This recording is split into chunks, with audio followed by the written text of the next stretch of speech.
दोस्तों सोचिए जरा, वो सागर जो कभी नीले आसमान और शांत लहरों के लिए जाना जाता था, आज बारूद की गंध से भर चुका है। वही भूमध्य सागर जो सदियों तक सभ्यता, व्यापार और शांति का प्रतीक रहा, अब एक ऐसे बारूद के ढेर में बदल चुका है जहां हर लहर के साथ युद्ध की आहट सुनाई देती है। लेकिन इस बार हालात अलग हैं, क्योंकि इस कहानी के केंद्र में है भारत। वो भारत जो अब दुनिया की राजनीति में सिर्फ दर्शक नहीं बल्कि निर्णायक किरदार बन चुका है। क्या आपने कभी सोचा था कि भारत की नौसेना भूमध्य सागर तक पहुंच जाएगी? जहां कभी सिर्फ अमेरिका, नाटो और यूरोपीय ताकतों का दबदबा था, अब वहां भारत की मौजूदगी ने पूरी दुनिया को चौंका दिया है। इस वीडियो को आखिर तक जरूर देखिएगा, क्योंकि जो आप सुनने जा रहे हैं वो सिर्फ खबर नहीं, इतिहास का नया अध्याय है। वीडियो को लाइक करें, अपने विचार कमेंट में बताएं कि क्या भारत को अब वैश्विक स्तर पर और सशक्त कदम उठाने चाहिए, और चैनल को सब्सक्राइब कर बेल आइकन दबाना मत भूलिए ताकि ऐसी हर एक्सक्लूसिव खबर सबसे पहले आप तक पहुंचे। अब चलते हैं इस भू राजनीतिक तूफान की गहराई में। भूमध्य सागर की शांत लहरें अब युद्धपोतों की आवाजों से गूंज रही हैं। यह अब सिर्फ एक समुद्र नहीं बल्कि विश्व राजनीति का सबसे गर्म मोर्चा बन गया है। वहां जहां कभी सूरज की किरणें लहरों पर सोना बिखेरती थीं,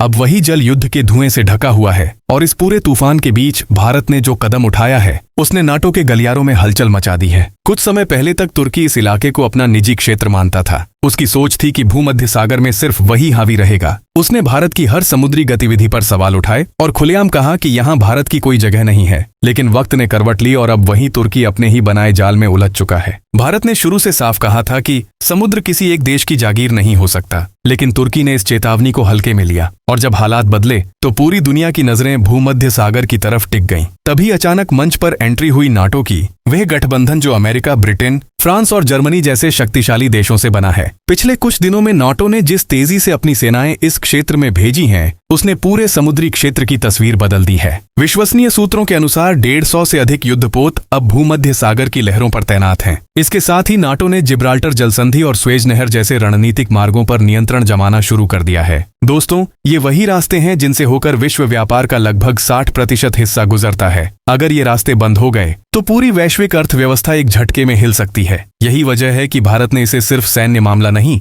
बल्कि मानवता की सुरक्षा का सवाल बताया। भारत ने नाटो को कड़ी चेतावनी दी, अगर किसी संगठन ने इस संवेदनशील इलाके में स्थायी सेना रखी तो यह कदम पूरी मानवता के खिलाफ माना जाएगा। लेकिन नाटो ने यह चेतावनी अनसुनी कर दी। अब हालात इतने गंभीर हो चुके हैं कि समुद्र के ऊपर निगरानी ड्रोन लगातार मंडरा रहे हैं। पानी के भीतर घातक पनडुब्बियां तैनात हैं और हर देश की नौसेना चौकन्नी है। तुर्की को उम्मीद थी कि नाटो उसके पक्ष में खड़ा रहेगा, लेकिन नाटो ने तुर्की को ही किनारे कर दिया। अब तुर्की की अपनी जमीन पर विदेशी सैनिक तैनात हैं। यह तुर्की के इतिहास का सबसे बड़ा झटका है। जनता सड़कों पर उतर आई है, सवाल कर रही है, क्यों एक शांत समुद्र को युद्ध का मैदान बना दिया गया? दूसरी तरफ भारत ने बेहद संयमित लेकिन सख्त रुख अपनाया है। भारत ने अपने 4 अत्याधुनिक युद्धपोतों को भूमध्य सागर में भेजा है, जो पूरी तैयारी के साथ वहां मौजूद हैं। भारत का संदेश साफ है, हम किसी भी दबाव में पीछे नहीं हटेंगे। यह सिर्फ शब्द नहीं बल्कि भारत की रणनीतिक शक्ति और आत्मविश्वास का ऐलान था। भारत ने बिना गोली चलाए पूरी दुनिया का ध्यान अपनी ओर खींच लिया। अब हर बड़ी ताकत भारत की रणनीति पर नजर रख रही है। इसके बाद भारत ने यह मसला संयुक्त राष्ट्र तक पहुंचाया। वहां भारत ने एक ऐतिहासिक और गर्व भरा भाषण दिया। भारत ने कहा,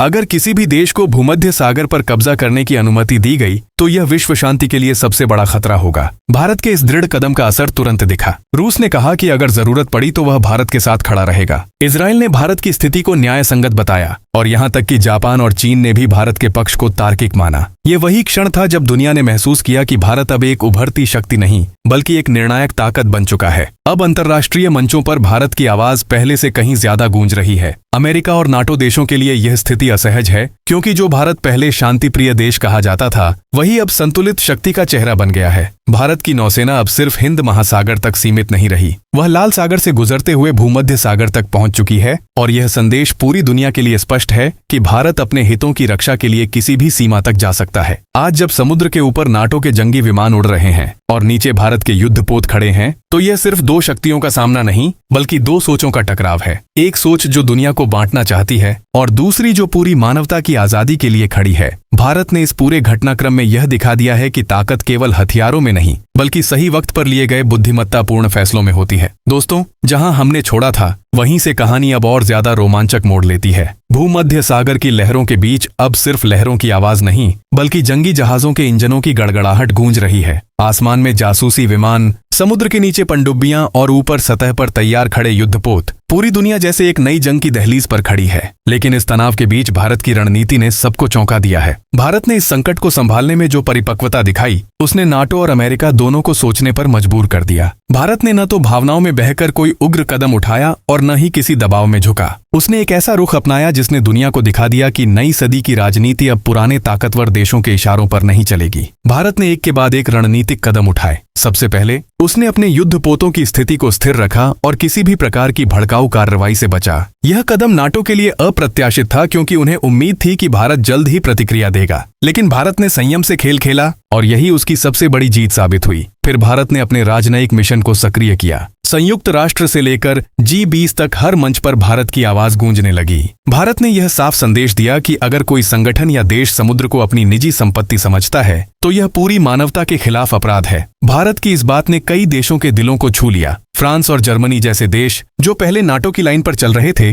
अब अमेरिका की नीतियों पर सवाल उठाने लगे। इस बीच नाटो की रणनीति में दरारें पड़ने लगीं। फ्रांस और इटली ने अमेरिका से साफ कहा कि अगर यह स्थिति आगे बढ़ी तो पूरा यूरोप एक नए युद्ध में धकेल दिया जाएगा। यूरोप पहले से ही आर्थिक संकट में है और अब उसे युद्ध नहीं, शांति चाहिए। लेकिन अमेरिका का रुख अभी भी अड़ियल था। वह अपने वर्चस्व को बचाने के लिए हर संभव कदम उठा रहा था। नाटो की बैठकें लगातार चल रही थीं, पर किसी नतीजे पर पहुंचना मुश्किल हो रहा था, क्योंकि भारत अब वह देश नहीं जो चुपचाप आदेश मान ले। भारत अब एक संतुलित शक्ति बन चुका था, जो युद्ध भी रोक सकती है और जरूरत पड़े तो निर्णायक कदम भी उठा सकती है। भारत ने अपने युद्धपोतों के साथ साथ साइबर निगरानी और समुद्री ड्रोन तकनीक का भी इस्तेमाल शुरू कर दिया। भारतीय नौसेना के निगरानी ड्रोन अब नाटो की हर गतिविधि पर बारीक नजर रख रहे थे। नाटो के कमांडरों को पहली बार एहसास हुआ कि उनकी हर चाल पर भारत की नजर है। यह एक बिना गोली चले युद्ध का नया तरीका था और भारत इसमें माहिर साबित हो रहा था। भारत ने इसके साथ ही एक और बड़ा कदम उठाया। उसने अंतर्राष्ट्रीय समुद्री संगठन बनाने का प्रस्ताव दिया। यह संगठन इस बात की गारंटी देगा कि कोई भी देश किसी जलमार्ग पर कब्जा नहीं करेगा। भारत ने इस प्रस्ताव को वैश्विक शांति और पारदर्शिता की दिशा में एक नई शुरुआत बताया। इस प्रस्ताव को रूस, जापान, ऑस्ट्रेलिया और यहाँ तक कि चीन ने भी समर्थन दिया। यह भारत की कूटनीतिक जीत थी, क्योंकि जो देश पहले एक दूसरे के विरोधी माने जाते थे, वे अब भारत के साथ खड़े थे। इसी बीच भारत की इस स्थिति ने नाटो के अंदर गहरी बेचैनी पैदा कर दी। नाटो के शीर्ष अधिकारी समझ नहीं पा रहे थे कि भारत की इस शांत लेकिन प्रभावशाली रणनीति का जवाब कैसे दिया जाए। अमेरिका का अहंकार और भारत की परिपक्वता, यह मुकाबला अब सिर्फ समुद्र का नहीं बल्कि विचारों का हो चुका था। भारत ने अपने सभी कूटनीतिक चैनलों के माध्यम से यह संदेश फैलाया कि हम किसी के दुश्मन नहीं, लेकिन अगर कोई हमारे अधिकार या स्वतंत्रता को चुनौती देगा तो भारत चुप नहीं बैठेगा। इस बयान ने अंतर्राष्ट्रीय समुदाय में भारत की छवि को एक जिम्मेदार और निर्णायक शक्ति के रूप में स्थापित कर दिया। अब भूमध्य सागर की स्थिति बेहद तनावपूर्ण हो चुकी है। किसी भी क्षण वहां बड़ा संघर्ष शुरू हो सकता है। नाटो के जहाज एक ओर हैं, भारत के युद्धपोत दूसरी तरफ और बीच में फंसा है तुर्की, जो अब खुद नहीं समझ पा रहा कि वो किसके साथ है। तुर्की की आंतरिक राजनीति भी इस पूरे विवाद से हिल गई है। जनता सड़कों पर उतर आई है, सरकार से जवाब मांग रही है। क्यों हमारे बंदरगाह विदेशी सेनाओं के नियंत्रण में चले गए? राष्ट्रपति के खिलाफ विरोध प्रदर्शन बढ़ते जा रहे हैं। तुर्की के नौसेना प्रमुखों ने खुद सरकार को चेतावनी दी है कि वे दो बड़ी शक्तियों भारत और नाटो दोनों से एक साथ नहीं लड़ सकते। यह स्थिति न केवल तुर्की बल्कि पूरे यूरोप के लिए चिंता का विषय बन गई है। यूरोपीय मीडिया अब खुले तौर पर लिख रहा है कि भारत ने बिना किसी हिंसा के नाटो की रणनीति को झटका दिया है। भारत ने यह दिखा दिया है कि कूटनीति और धैर्य की ताकत बमों से कहीं बड़ी होती है। इस समय भारत का हर कदम वैश्विक मंच पर देखा जा रहा है। अमेरिका और उसके सहयोगी अब भारत के साथ संवाद बढ़ाने की कोशिश कर रहे हैं, क्योंकि उन्हें पता चल चुका है कि भारत को दरकिनार करना अब असंभव है। भारत की इस रणनीति ने पूरी दुनिया को एक नया संदेश दिया। शक्ति वही नहीं जो दूसरों को डराए, बल्कि वह जो दूसरों को सोचने पर मजबूर कर दे। अब भूमध्य सागर की लहरों के बीच भारत की मौजूदगी सिर्फ एक सैन्य उपस्थिति नहीं, बल्कि एक प्रतीक बन चुकी है। वैश्विक न्याय, शांति और स्वतंत्रता का प्रतीक। लेकिन कहानी यहीं खत्म नहीं होती, क्योंकि आने वाले दिनों में भारत एक और मास्टर स्ट्रोक चलने वाला है, ऐसा कदम जो नाटो की नींव को हिला सकता है। दोस्तों, अब कहानी पहुंच चुकी है अपने सबसे निर्णायक मोड़ पर। भूमध्य सागर का आसमान अब तूफानी बादलों से घिर चुका है। समुद्र की लहरों पर तैरते जहाज अब सिर्फ धातु के टुकड़े नहीं,